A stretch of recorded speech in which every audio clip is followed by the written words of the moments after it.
favorite game. It's been a crazy weekend. Carnival weekend in my home city. It's a bank holiday. It's been a party in the street. That's why I ain't been on, because it's been a holiday.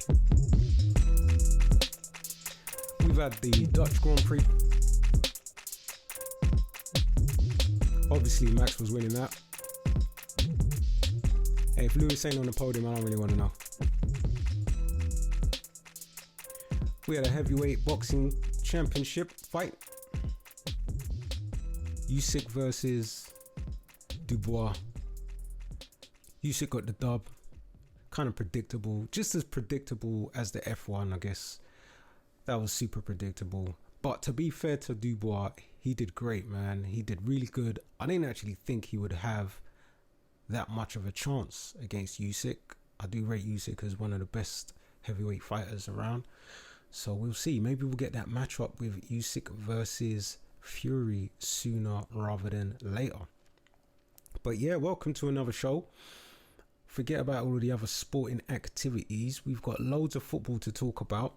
I am absolutely cream crackered again. I'm always doing these shows when I'm knackered, aren't I? And I'm always thinking I want to go quickly and I end up freaking recording for ages.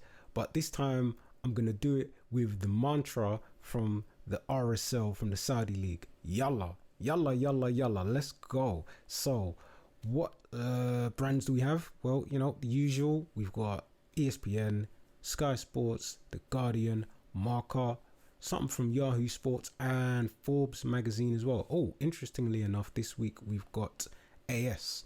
I was hoping to find something from Liquid, but I don't know if they do English, but AS will do. I like AS. And we can end with some transfer roundup from our little tracker that we got from TNT Sports as well. So what are the headlines? Well, the biggest story in football right now is the Spain president incident at the Women's World Cup final. Rubiales versus Hermoso, let's say that. And the latest news there is the Spain president is under investigation. Other headlines say CR7 scores a hat-trick in the Saudi League and Miami win the Open Cup semi-finals. Loads of stuff to talk about. You know how we do it here. Ladies first, let's go straight in to this story with Rubiales and Hermoso. Everyone's been covering it. I don't actually want to say a whole lot about it. It's not the nicest story in the world, but if you go and get the show notes, you're going to have everything that you need to stay up to date on this story. Because I'm good like that, do you know what I mean? I give you everything you need, don't I?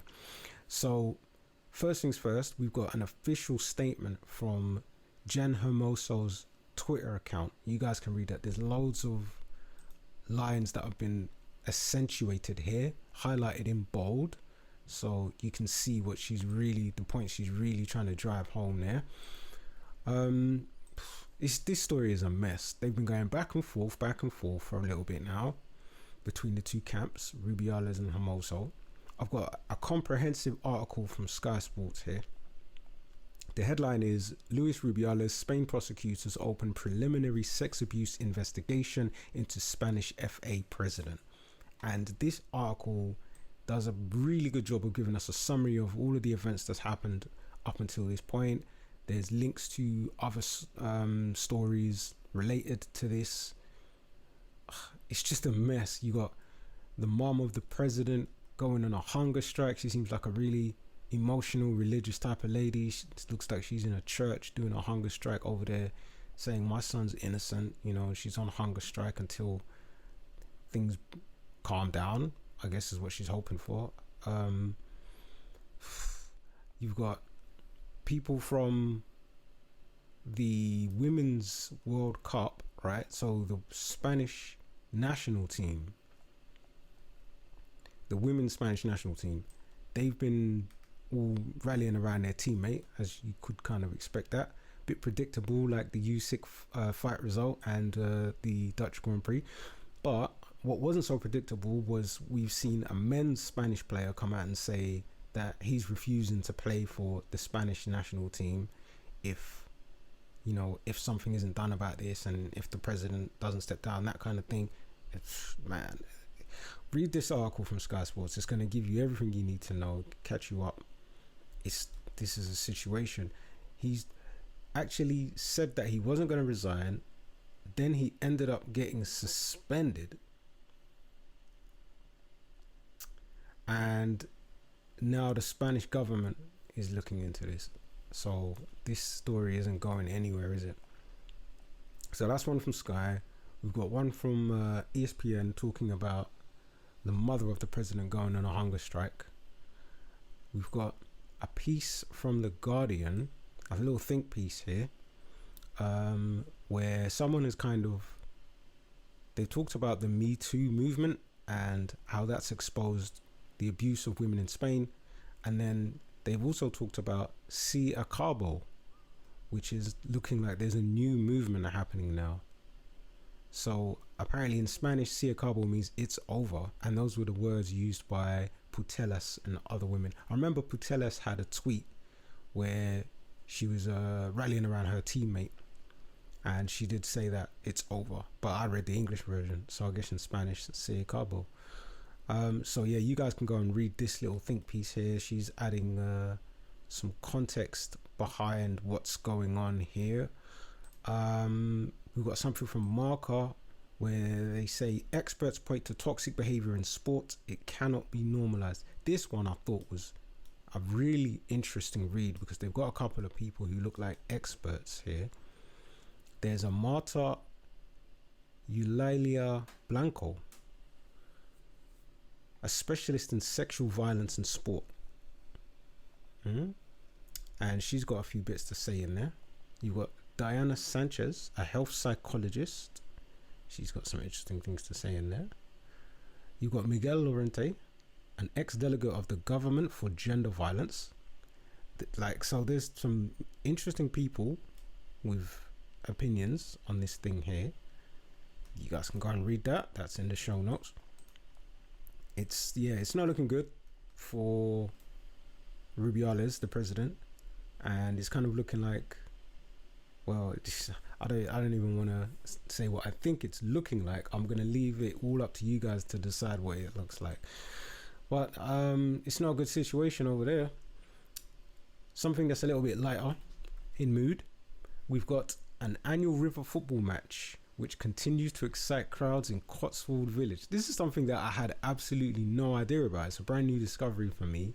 Maybe some of you guys know about this already. So from Spain, we're going over to England, and there's a tradition of a river windrush football match held in the village of Burton on the Water in Gloucestershire. So this is a story that comes from Yahoo Sports, and they said on Monday it was the return of the River Windrush football match, and it's a tradition from the Burton Rovers Football Club where they play a 30-minute game, and they actually play in a river. Like, I kid you not, I've seen a little video of them playing in the water. It's absolutely hilarious. It does look like they're gonna struggle a little bit, and when you see some of the pictures you might laugh as well. But here is quite an interesting story I thought to cover real quick. Just like a match in a river, and it's like a 100-year-old tradition that's been happening in this village. It's been happening for more than 100 years even, they say here. So yeah, I was quite happy to find out about that. That's quite an interesting thing they've got going on there in Burton. Shout out to Daniel De Souza, the writer of that article there. Yeah, man, highlights. Well, there's one person I always want to highlight, and that is Leo Messi. There's no doubt that he is most definitely always the highlight. And there's this goal from the Open Cup where he's just whipped in a cross, and I think that's Campana with the header there at the back post. Man, listen, if you didn't watch the Open Cup semi-final, you guys are missing out. That one actually wasn't on Apple TV, but most of the matches are. You're going to get a chance to watch Leo Messi playing MLS on, I think, Wednesday, and that one will be on Apple TV. So yeah, make sure you go and click the link which is going to be in the description. get your MLS Season Pass so you can continue to watch the GOAT, the greatest of all times, playing football and doing it large in America. And I'm telling you, the way that he's playing, he's a game changer. He changes all of the games. He came off the bench in this game and helped his team to get the dub. And this was a huge match. It was the cup semi-final, and again, it needed like a last-minute goal to get back into the game, and Leo Messi provided the assist.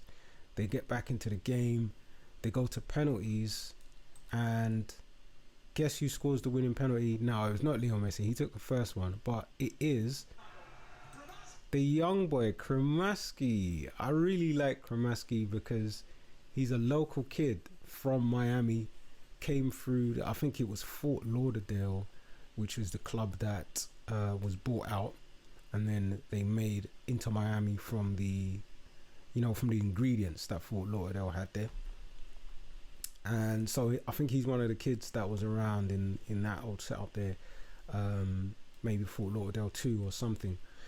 And anyway, he's now playing for Inter Miami. He's in the first team. He's been starting games next to Busquets in midfield. And there he is, I think he's 18 years of age, scoring a penalty in a semi-final to take his team through to the final. That is huge. That is absolutely... Can you imagine being 18 years old, scoring a winning penalty that takes your team through to the final? Being broadcast live, streaming all around the world, people, like thousands of people. That's just huge. That is a huge moment for such a young man. Shout out to Kremaski and Inter Miami, of course. Swiftly moving on from the MLS, we're going to go over to Saudi Arabia, where something, a couple of weeks ago, maybe it was last week or the week before, I was talking about Saudi Arabia and how they're on the rise, and why I didn't think they were that much of a threat just yet to European football, because a lot of people are looking at them like, oh wow, they're buying all of the big players, they're looking like they're a bit of a threat. And yeah, they are, but I personally thought I'm not going to be that concerned about the threat of Saudi Arabia to European dominance in football until they start really developing their own players, and when they get to the point where they can have Saudi players traveling from Saudi and being signed by the top teams in Europe, like Saudi players playing for Real Madrid, Saudi players playing for Milan, Saudi players playing for Manchester City. When it's like that, because you got Spanish players doing that, you got Italian players doing that, you got French players doing, you got German players doing that, English players are kind of doing that now. We've got Bellingham at Real Madrid, and we've got Kane at Bayern Munich. So like all of the top leagues, they have exports from their country, and until I see Saudi Arabia doing something like that, I'm not going to be that worried. But I've got this news now from ESPN that Roberto Mancini has been named the new Saudi Arabia manager. He's the new head coach of the Saudi Arabian national team. Now that is a bit of a game changer for me, because he's obviously a world-class manager, and he's now in charge of the national team, and so he's going to be coaching the Saudi nationals. And the national team manager always works closely with the different levels of football below them, right? Because obviously it's not like club football where you can sign players from all over the world. He can only bring Saudi Arabian players into his squad. So he's probably going to have a relationship with the manager of the under-21s, maybe under-20s, under-19s and stuff like that too, who knows. But he might even have a hand in what they're doing with their youth development and looking at all of the other players that they've got coming through. Who knows how far his influence is going to go. I just think that's a really interesting thing to happen. It's a really interesting appointment. Roberto Mancini, with all the money coming into Saudi, now you've got Mancini as the boss of the national team. It's a big money contract as well. So he's not just going to be here for a couple of years. He signed a deal till 2027. And it's worth 25 million euros, which is $27 million per year. Yeah? Per year. It's like, yo, I mean, Saudi, man, that's the place to be. Saudi is the place to be. Um, Another Saudi related story is this one I've got from ESPN. I've got loads of stories from ESPN. I didn't even realize how many I had from that particular publication. But anyway, what they're saying here is they're talking about the Australian A-League and how they're struggling to recruit players into their league. So they've got a manager here from the Australian A-League who's saying that the competition now has its toughest recruitment period in his memory. So this is Marco Rudan, the boss of Western Sydney Wanderers. I mean, so it's like starting to just get an understanding for the ripple effect that's happening within Saudi Arabian football and how it's impacting the other leagues around them, because what it's looking like is the A-League would generally be getting some of those players that are now going to Saudi because they're in that same kind of part of the world, I suppose. But now they're all going to Saudi and nobody wants to go to Australia anymore, and they don't have the financial resources to compete, do they? And he said that in this off season, he's only been able to add one overseas recruit, and that's a former Leeds forward, Marcus Antonsen. I mean, I've never heard of this guy, so it's not like he was starting week in, week out for Leeds. Maybe he didn't play for the first team often, I don't know. But that's pretty much all that he's gotten from overseas. And then it says, alongside his Brazilian defender and captain Marcelo. So, yeah, that's not looking good for the A-League. Maybe they're only going to be able to sign players, like Australian players from within their own league and stuff. Maybe they're struggling to get players because of the rise of Saudi Arabia. And they even go on to say in here that it's not just like the top flight that have all the money, because there's a second division in Saudi Arabian football and they're paying ridiculous amounts of money for players too. So you might think, well, Ronaldo and Milinkovic-Savic and Neymar, all these big players, like, come on, they wouldn't go to A-League, and I would agree with that. But the second division, they're probably getting the kind of players that would maybe have gone to Australia, right? So yeah, it's problematic. There's something needs to happen here. Something needs to happen. But I'm going to continue to monitor this. I've started doing a little bit of research. Not quite ready to talk to you guys about the research I've been doing, but you'll get that eventually. We'll do like a nice little feature on Saudi Arabian football. That's coming soon. Swiftly moving on, got some highlights from Saudi. Al Nassr highlights. And this is the game where Cristiano Ronaldo bags a hat-trick. Things you love to see. That's going to be in the show notes. Not quite 3 goals, but 2 goals is good enough. Flown over to Europe now, haven't we? We're in Germany and we're in Munich where Harry Kane has bagged 2 goals. He's got a brace for Bayern Munich. Love to see that as well. I just think it's amazing that Harry Kane has actually done it, because for years and years and years people have been saying Harry Kane should leave Spurs. Harry Kane should leave Spurs. He finally does it. He goes to Bayern Munich of all places, and he's just netting goals straight away. Like, I quite like that he's been successful there and he's hit the ground running, because some players, they take a while to settle in and they struggle a bit in their first season, but he's such a quality player. Like, he's got so much to his game.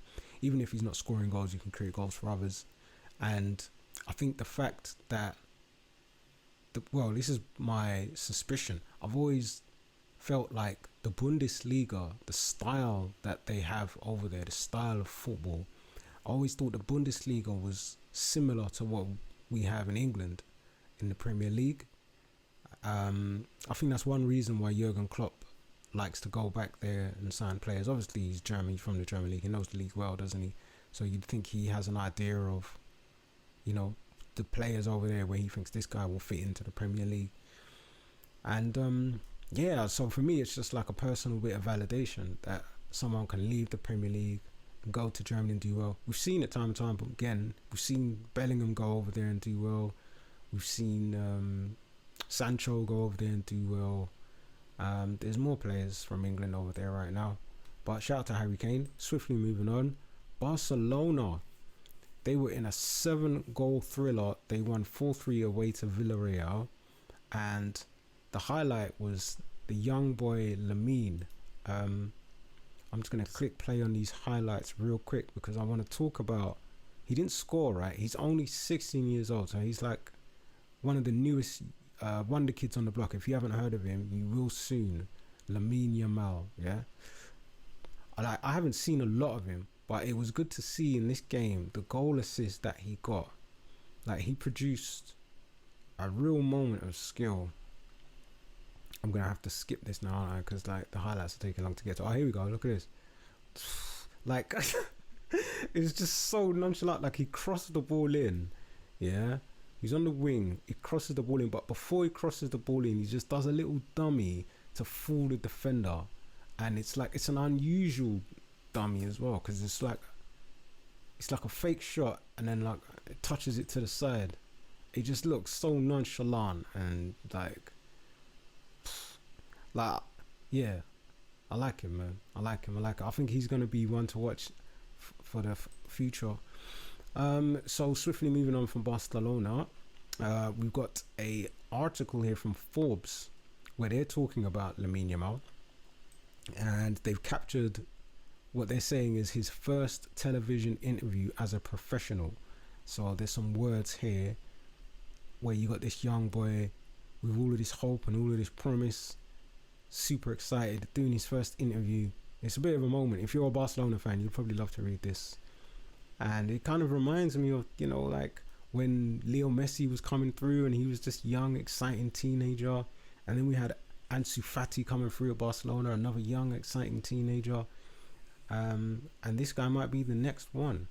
He might be the next one. Ansu Fati's been unlucky with injuries, hasn't he? But Lamine Yamal might just be the next young, talented attacker to emerge through the Barcelona ranks. Another La Masia starlet.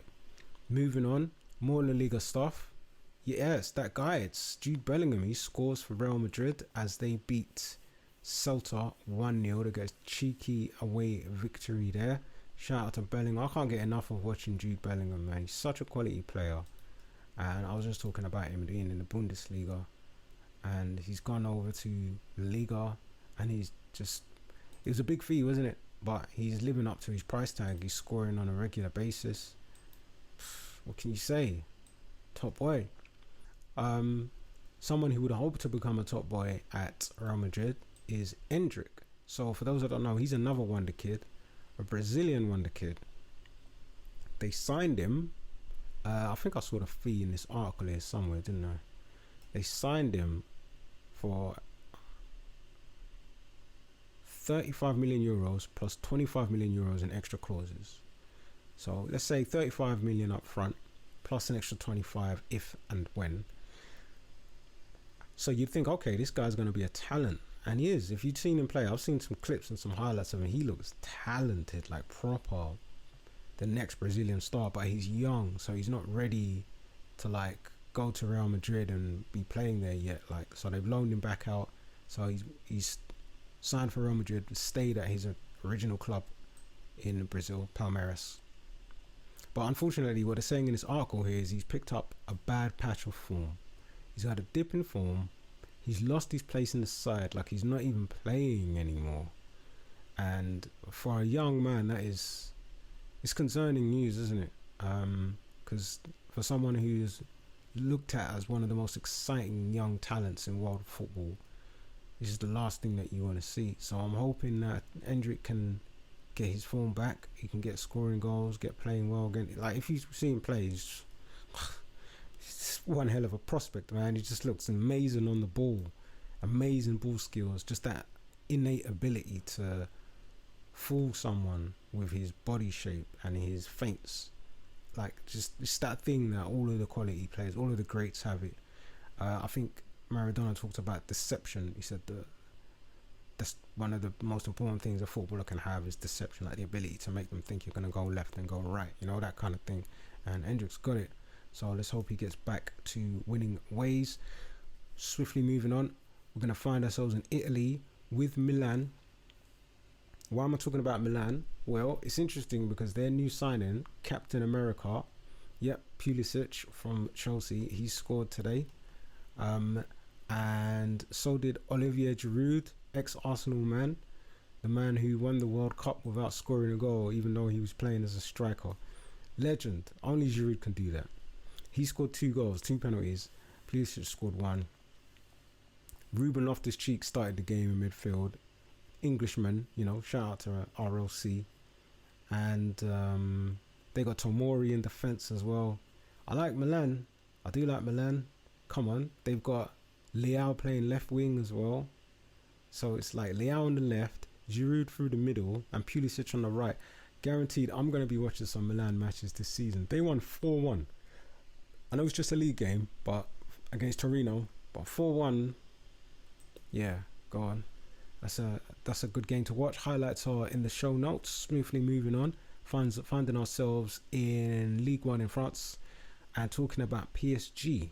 They beat Lens 3-1, and Mbappe bagged a couple. I was watching some of this game live, and I saw one of Mbappe's goals going. He was so fortunate. There was like a wicked deflection where it kind of bobbles off of 2 players before it goes in. Hey, but you'll take those. You take them. But let's move on to some transfers. We've got a big one.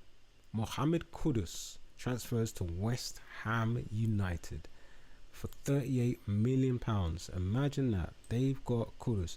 I think I actually saw another sign in there who came from Ajax, and it looks like this is going to be their second Ajax signing in recent times. I think they got one of those Mexican guys there from Ajax, the midfield guy, Alvarez maybe his name is. But they've definitely got Kudus there now, and I'm a little bit jelly. I'm not even going to lie. He's a player. He's on my Twitter, on the FCM Scout Twitter, I had a little graphic because I was watching the World Cup and I was doing some scouting during the World Cup, and I put together a little team of some of the best young up and coming players at the World Cup.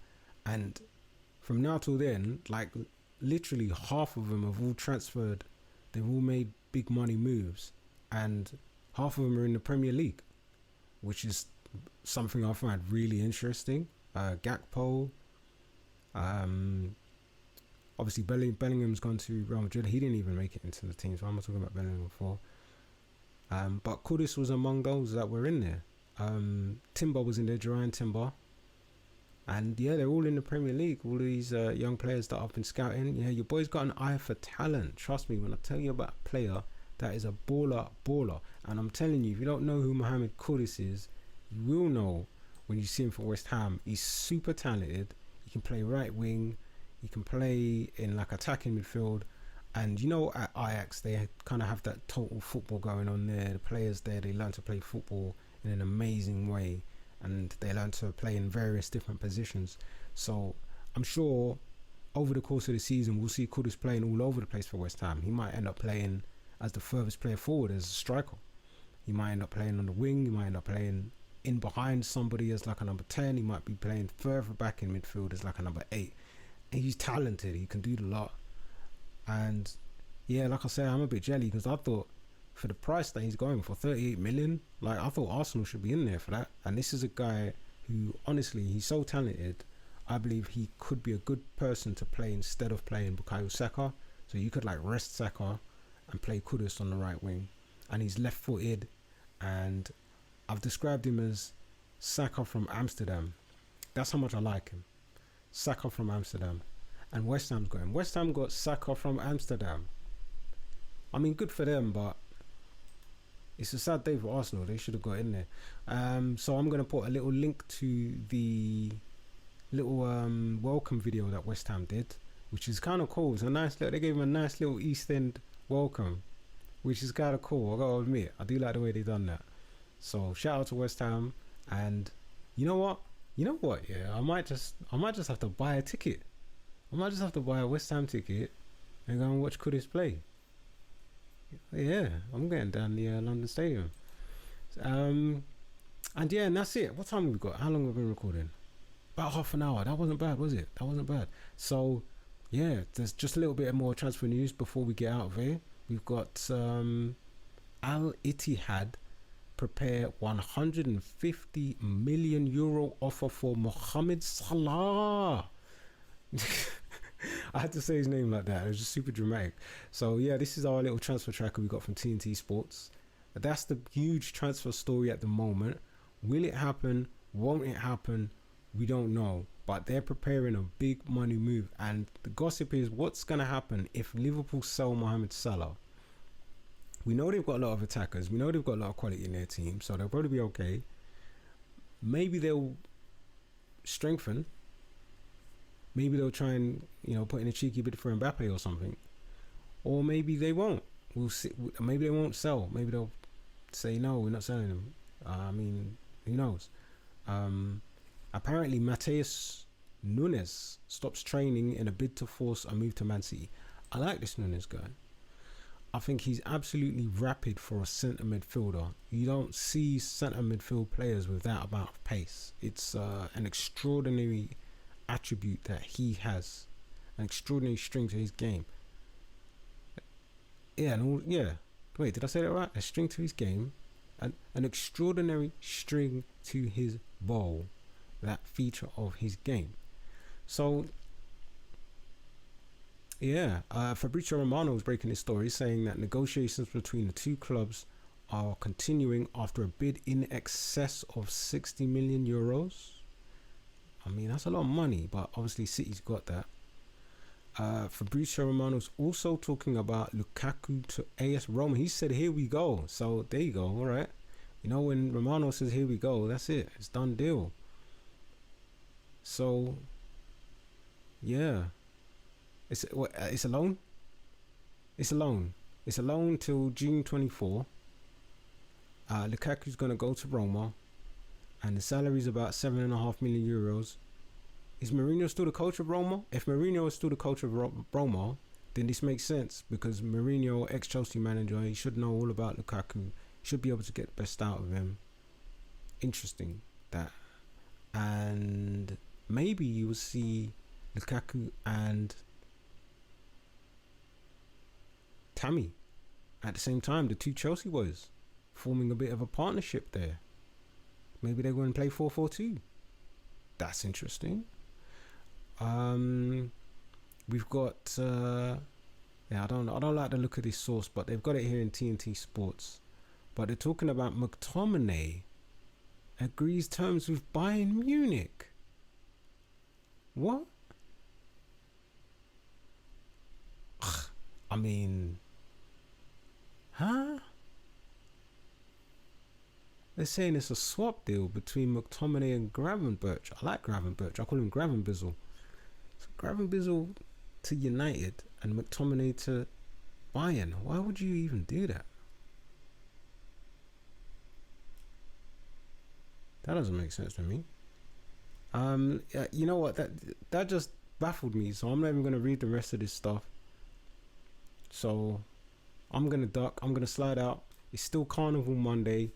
I've had a fantastic weekend watching the live streams, live from the streets of London. Everybody out having a great time. I wish I could have been there, but unfortunately, because this is the first carnival, it's the first post-lockdown carnival, so it was guaranteed to be a good one. There's that culture of people who would have been chomping at the bit. They couldn't wait to get down there. I heard talk about they were going to try and shut down the carnival and all this kind of stuff. So like they really had to fight to keep this thing going, and it was fantastic. I love the live stream, love the broadcast. Hopefully I can be down there myself next year. We'll see. But yeah, man, I'm gonna bid you guys adieu. Yalla yalla, this was a quick one. Hopefully I can get it quicker next week. And yeah, and I'll catch you next week. Peace.